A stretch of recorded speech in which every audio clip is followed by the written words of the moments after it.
Tijdens de vorige opname van Dwars door Limburg had ik een oud kookboek bij me. Dat kookboek, realiseerde ik me later, is bijna 100 jaar oud. En dat het oude spelling heeft en dat het een heel andere werkwijze heeft, dat is niet vreemd. En bij het opbergen zag ik dat er nog een klein kaartje in zat. En dat kaartje is geschreven op de dag dat mijn vader geboren is. We schrijven 1940. Het handschrift daarop was met vulpen zo klein en fijn, maar prachtig gelijkmatig geschreven, dat ja, ik er eigenlijk een beetje stil van werd, eerlijk gezegd. En bij het museum hier in Pelemaas is vandaag een workshop kalligraferen voor kinderen, maar ook volwassenen mogen meedoen. Daar gaan we zo meteen naar kijken. Maar voordat we dat gaan doen, wil ik nog heel even het raadsbesluit laten zien, waar ook een vergelijkbaar mooi handschrift in te zien is. En dat raadsbesluit is van 1868. En dat is het jaar dat de bibliotheek in Baarlo is opgericht. En dat betekent dus dat de openbare bibliotheek hier in de regio al meer dan 150 jaar een gemeengoed is. En tot op de dag van vandaag ja, is dat een hele mooie plek waar heel veel te doen is. Ik stel voor dat we nu even binnen gaan kijken om te zien hoe enthousiast de jeugd samen met wat ouders is om samen iets moois te maken. Het is hartstikke gezellig. Kom maar mee.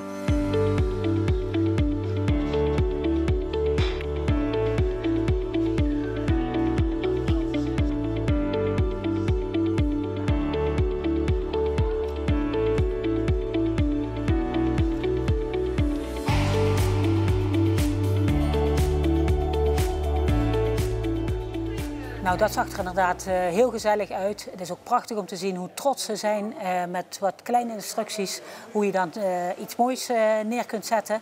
En in de tussentijd heb ik ook heel even gespiekt in het folderrek wat hier in het museum staat.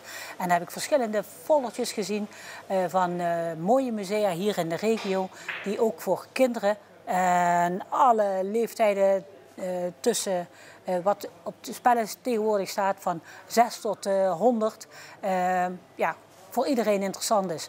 Dus heb je een keer een uitstapje of denk je van goh, ik wil voor de familie, vrienden iets organiseren, kijk dan ook eens op de sites van de musea, want je zult verbaasd zijn.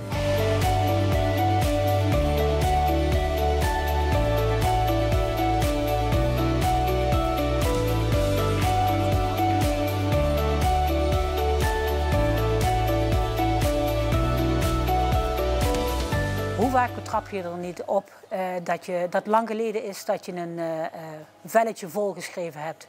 We werken vaak achter de pc, we typen hele vellen, maar dat het daadwerkelijk direct ja, met de hand gemaakt wordt, dat is iets wat steeds zeldzamer is.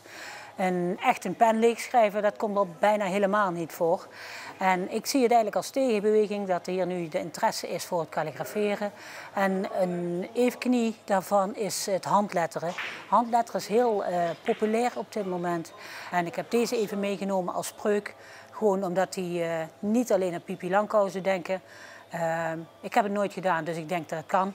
Maar dapper zijn is ook nodig om de eerste stap te zetten om met iets nieuws te beginnen. Dus bij deze daag ik jullie uit om dat ook daadwerkelijk een keer te gaan doen.